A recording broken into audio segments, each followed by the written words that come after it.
গায়ে হলুদে বউরে একটু মিষ্টি খাওয়ানোর চান্সই পাইতাছি না। যাও একটু চান্স পাইলাম, তা মুখ রেখে আরেক জায়গা দিয়ে দিছি খাবার। বিয়ে বাড়ি কেউ খাওয়াই দিলে বউ বউ ফিলিংস আসে। বউ আগে নাচে, সবাই নাচের শরম ভাঙ্গে দিছে।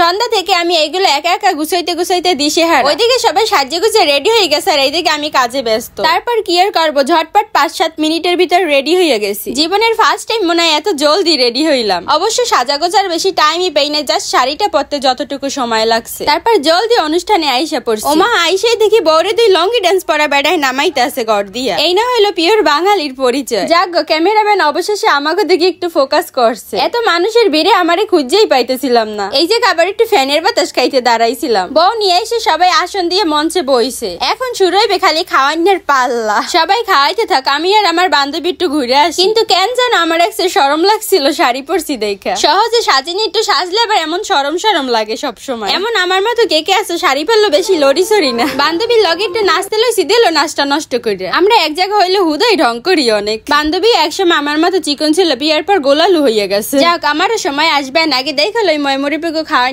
হয়েছে না। ওরে আল্লাহ, এত মানুষ যে একটু উক্কানাক্কা মারিও দেখার সুযোগ পাই না, চান্স নাই খাওয়ানোর। চাষিরে এখনো একের পর এক উইটা মিষ্টি মোহ ধরে ফটোশুট করতে আছে। এগো জ্বালায় আর বাসি না, এগো আগে ভাগে এডি না করতে দিলে কেঁপে যাওয়ার আবার সম্ভাবনা আছে। অবশেষে আমি আর আমার বান্ধবী একটু মঞ্চে ওঠার চান্স পাইছি। ওরে রে, এখনো একজন বাকি ছিল বউরে খাওয়াই দেওয়া। জলদি আইসা আমাকে সবাই রে খাওয়াই দিছে। এতক্ষণ এই জায়গায় ওঠার জন্য 2 বান্ধবী চান্স খুঁজছি। এখন কি করতাম এখানে বসে, সেইটাই আমি খুঁজে পাইতে আসি না। ধরো খালি বান্ধবীর দিক ফিরেই ছবি তোলা, আমার দিক ফেরো একটু। বউরে জোর করে নিজের দিক ফিরেই কয়টা ছবি টবি তুললাম। সামনে তাকাই দিয়ে এখনো ছবি তোলার লেগে অনেক সিরিয়াল আছে। পরে কই ল বান্ধবী আমরা এখন যাই, অনেক হয়েছে তাল বাহানা। ও কেক খাওয়াই না আবার বাকি ছিল, যাই কেকটা খাওয়াইয়েই যাই।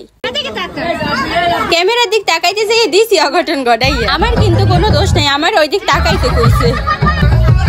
থাক এই নাও টিস্যু, সবাই তো মুখেই খাওয়াই দিচ্ছে, আমি না হয় একটু নাকেই খাওয়াই দিলাম। বান্ধবীরে খাওয়াই দিয়ে আমারও একটু খাওয়াই দাও, হাইতে হাইতে খাই। ও হলুদ সন্ধ্যায় হলুদ দিতেই তো ভুলে গেছি, থাক কেক দিয়ে দি। তারপর শুরু হয়েছে নাচানাচির পালা। বাবারে যেমন গান তেমনই নাচ। এই যে মনে করো আমি শাড়ি পরলে আমার এমন অবস্থায় খালি উষ্টা খাই। ওর সাথে নাকি আমাকে সবাই নাচতে হবে। ভাই আমি আগে ভাগি এইখান দিয়ে, পালাইয়ে বাঁচতে পারি না। চাচি আবার ধরিয়ে নিয়েছে, আর মানুষ পায় না আমার নাচানোর লেগে টানাটানি করতে আছে। যার বিয়ে হেই যে সুন্দর নাচতে পারে, অন্য করে আর নাচা লাগে কো। হারাও একটু ডুলে ডেললে বোন নাচে তালটা উঠাইলে, তারপর দেখো নিজের বিয়ে নিজেই নাচে ফাটাই ফেলাইবে। এইখানে সবাই নাচতে পারে, মানে প্রথম প্রথম একটু মোড়ামুড়ি করতে আছে, শরম ভাঙ্গে না। কসু নাচবো আমি, নাচ মন থেকেই আসতে আসে না।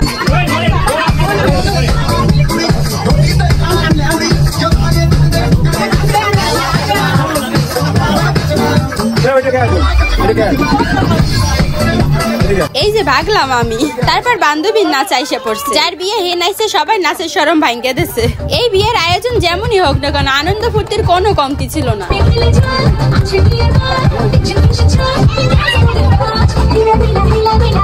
বান্ধবী তো অস্থির নাচতে পারে, আর আমি পারি এই পাশে দাঁড়াই দাঁড়াই মজা নিতে। পটাপট কয়েকটা গানে নাচছে, অনেক সুন্দর হয়েছে নাচটি। দর্শকের মনে করো অভাব নেই, বাড়ির উঠান ভরা দর্শক। নাচের মধ্যে কে যেন মারিয়ে দিয়েছে চকলেট, সবাই নাচ দেখা রেখে চকলেট নিতে ঝাঁপাইয়ে পড়ছে। এইটাই তো হয়েছে বিয়ে বাড়ির মজা। এরকম সারা রাত লাফালাফি নাচানাচি চলছে, আর আমি ওই যে মেম সাহেবের মতো বসে বসে সবাই নাচ এনজয় করছি। শেষে চাচির সাথে মোটুও নাচতে নামছে। আরো মজার মজার কাণ্ড কাহিনী পরের ভিডিওতে দেখো।